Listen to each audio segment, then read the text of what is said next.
হরে কৃষ্ণ। জয় নিতাই, জয় গৌর। সকলে ভালো আছেন? সন্ধ্যে 6:30 থেকে রাত্রি 8:30 পর্যন্ত আমার ফোন খোলা। যারা দীক্ষা নিতে চান তারা অবশ্যই ফোনে যোগাযোগ করবেন। আমি বাকি কথা সব ফোনে বলে দেবো। আমি এর আগে বলেছিলাম একাদশীর ভিডিও করার সময় যে মাঘ মাস প্রাতঃস্নান, মাঘ মাসের কথা আমি অবশ্যই ভিডিওতে বলবো। অনেক কটা ভিডিও করব। আমার সন্তানেরা তোমরা দেখতে থাকবে, আর আমার ভিডিও যারা দেখেন তারা অবশ্যই দেখতে থাকবেন। তাহলে কিন্তু কোনোভাবেই পাপ হবে না। যতটা পুণ্য অর্জন করা যায় ততটাই তোমরা অর্জন করতে পারবে। আর ভিডিও যদি না দেখো ঠিক মতো তাহলে মাঘ মাস পার হয়ে যাবে, অথচ জানা যাবে না যে কি ছিল আর কিসে কি পাওয়া যাবে আর কিভাবে কি করলে কোন ফলটা মিলবে, সেইগুলো কিন্তু তোমরা কেউই জানতে পারবে না। সনাতনীদের কাছে কিছু কিছু মাস আছে খুব পবিত্র মাস, অনেক কিছু সেই মাসে আমরা অর্জন করতে পারি। ভগবান সেই সুযোগটা আমাদেরকে দিয়েছেন। তো ভগবানও পরীক্ষা করেন যে দেখি কে পারছে আর কে পারছে না। তার মধ্যে বৈশাখ মাস তুলসী মহারানীকে ঝাড়ি বাঁধা, তুলসী মহারানীকে আমরা জলধারা দিই। কার্তিক মাস নিয়ম সেবা দীপদানের মাস। আর এই মাঘ মাস হচ্ছে প্রাতঃ স্নান। এই প্রাতঃ স্নানের যে কি মহিমা সেটা কিন্তু আমরা এই গ্রন্থ অধ্যয়ন না করলে, সাধুগুরু মহারাজদের চরণ আশ্রয় না করলে কিন্তু আমরা জানতে পারবো না। এমনিতে শুধু শুধু জানা যাবে না যে বিষয়টা কি, বস্তু কি, জানা যাবে না। আর আমরা সংসারী মানুষরা অত গ্রন্থ কিন্তু ঘাঁটার সুযোগও পাই না, পড়ার সময়ও পাই না, আমরা কিনতেও পারি না, এত আমাদের গ্রন্থ আছে। তার মধ্যে এই মাঘ মাস, কার্তিক মাস তো চলে গেল, আবার আসছে একটা বছরের অপেক্ষা। এবার এই মাঘ মাস চলেই এলো। মাঘ মাসের আর কটা দিন মাত্র প্রাতঃ স্নানের দিন শুরু হবে।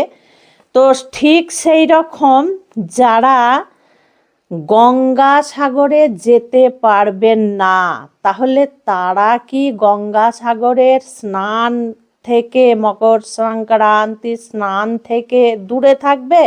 তাদের দ্বারা কি পূর্ণ অর্জন করা হবে না? ভগবান সকলকে সুযোগ দিয়েছেন, সকলকে, ঘরে বসেও সেগুলো লাভ করা যায়। আমরা তো সকলেই গঙ্গাসাগর যেতে পারবো না। কি করতে হবে? গঙ্গাসাগরে স্নানের ফল কিন্তু বাড়িতে বসে আমরা লাভ করব। বাড়িতে বসে আমরা লাভ করব। জানুয়ারি 14 তারিখ থেকে শুরু হবে এই স্নান, মাঘ মাসের প্রাতঃ স্নান। স্নানটা কিন্তু একদিন নয়, পুরো মাস ধরে চলবে। কিন্তু 14 তারিখে সে শুরু হবে, জানুয়ারি 14 তারিখে। আর শেষ হবে কবে সেটা আমি বলে দিচ্ছি। এখানে কি বলা আছে? 60,000 বছর। ক বছর?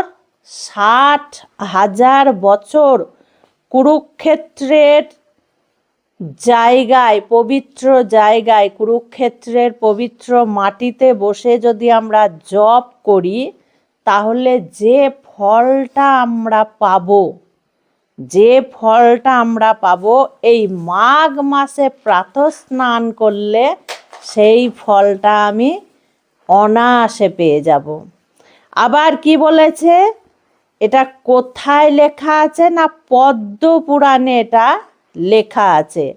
ভগবান শঙ্কর বলছেন, মানে ভগবান ভোলেনাথ বলছেন, মৃত্যু লোকে মাঘ মাসে যদি মানুষরা স্নান করে তাহলে আর কিচ্ছু বলার থাকে না, তারা সব থেকে পূর্ণি অর্জন করে নেবে। এই মাঘ মাসে স্নান করে তারা ভগবানের প্রিয় পাত্র হয়ে যায়, তাতে কোনো সন্দেহ নেই। ভগবান ভোলেনাথ বলছেন। আরও বলা আছে, কাশীতে থেকে, ত্রিবেণীতে থেকে যে ফল প্রাপ্ত হবে, এই মাসে প্রাতঃ স্নান করে সেই একই ফল প্রাপ্ত হবে। তাহলে অন্যান্য মাসের কথা কিন্তু বলা নেই, বিশেষ বিশেষ মাস। এই মাঘ মাসের স্নানের কত মহিমা একবার আপনারা ভাবুন। যে কোনো তীর্থে স্নান করে যে ফল পাওয়া যায়, এই মাঘ মাসে প্রাতঃ স্নান করলে সেই ফল পাওয়া যায়। সব তীর্থে তীর্থ করে যে ফল পাওয়া যায়, সারা বছর দান করে যে ফল পাওয়া যায়, অসহায় ব্যক্তিদেরকে সাহায্য করে যে ফল পাওয়া যায়, অন্ধ ব্যক্তিকে হাতে লাঠি দিয়ে রাস্তা পার করে যে ফল পাওয়া যায়, সেই ফল এই মাঘ মাসে প্রাতঃ স্নান করলে পাওয়া যায়। আরও বলা আছে, তিল তেল মেখে স্নান করলে তার বিরাট ফল ভাগ্যে জোটে, সে বিরাট ফল পায়। এবং সর্ষের তেল মেখেও সে স্নান করতে পারে। এবার বলি, কেউ ঠান্ডা জলে কিন্তু স্নান করবে না। আবারও বলছি, বারবার বলছি, ঠান্ডা জলে স্নান করবে না। মোটর চালিয়ে বা চাপা কল পাম্প করে তোমরা সেই জলটাতে স্নান করবে। যারা খুব অসুস্থ, চলতে ফিরতে পারো না, তারা গরম জল করে স্নান অবশ্যই করবে, গঙ্গার জল মিশিয়ে নিয়ে। 14ই জানুয়ারি শুরু হবে এই প্রাতঃ স্নান উৎসব। মকর সংক্রান্তি যেদিন গঙ্গা সাগরের মেলা, ওই দিন থেকে শুরু হবে, চলবে 12ই ফেব্রুয়ারি পর্যন্ত। 14ই জানুয়ারি থেকে 12ই ফেব্রুয়ারি পর্যন্ত এই স্নান চলবে। তার মধ্যে থেকে আমার সন্তানেরা, তোমরা 3 দিনও করতে পারো, 1 দিনও করতে পারো, 2 দিনও করতে পারো, কোনো অসুবিধা এখানে নেই। দেখুন, যারা গঙ্গা সাগরে যেতে পারবে না তারা কি ফল পাবে না? অবশ্যই পাবে। ভগবান সব কিছুর বিধি বিধান দিয়েছেন, যে আমি যেখানে যাবার সেখানে গিয়েই যে কাজটা করলেই আমি লাভবান হয়ে যাব তা কিন্তু নয়। এগুলো ঘরে বসেও পাওয়া যায়। যেমন দেখুন, আমার যদি ভক্তি সাধনা থাকে, আমার যদি বিশ্বাস থাকে, আমার যদি চেষ্টা থাকে, আমার যদি পয়সা থাকে, তাহলে গাছের গোড়াতে গিয়েই যে আমি আম পাবো, গাছের গোড়াতে গিয়েই যে আমি বেল পাবো তা কিন্তু নয়।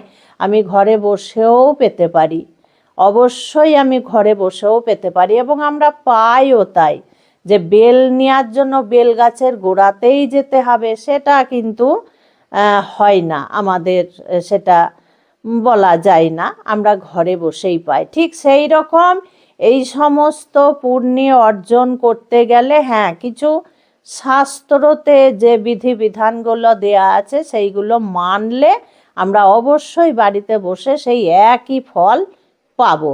যারা, যে মায়েরা অসুস্থ, পায়ে ব্যথা, হাঁটুই ব্যথা, মাজায় ব্যথা, গলায় স্পন্ডালাইসিস, মানে ঘাড়ে স্পন্ডালাইসিস, চলতে পারে না, ফিরতে পারে না, সেই সমস্ত মায়েরা আমাকে ফোন করে বেশি দুঃখ করে যে মা, আমি ঠিকমতো পুজো করতে পারি না মা, আমি ঠিকমতো হাঁটতে পারি না মা, আমি তো চলতে পারি না মা, আমি কোথাও তীর্থে যেতে পারি না মা। কোনো চিন্তা নেই, কোনো মন খারাপ করার দরকার নেই। জপ করুন, আর বাড়িতে যেভাবে যেভাবে করার উদ্দেশ্যগুলো বলা আছে সেই উদ্দেশ্যগুলো বাড়িতে বসে যেভাবে করার কথাগুলো শাস্ত্রতে বলা আছে সেইগুলো বাড়িতে বসেই চেষ্টা করুন, দেখবেন বাড়িতে বসেই ফল পেয়ে যাবেন।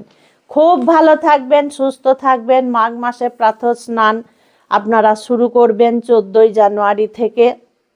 অবশ্যই করার চেষ্টা করুন, যে যেমন পারবেন। আজকে আসছি। হরে কৃষ্ণ। জয় নিতাই, জয় গৌর।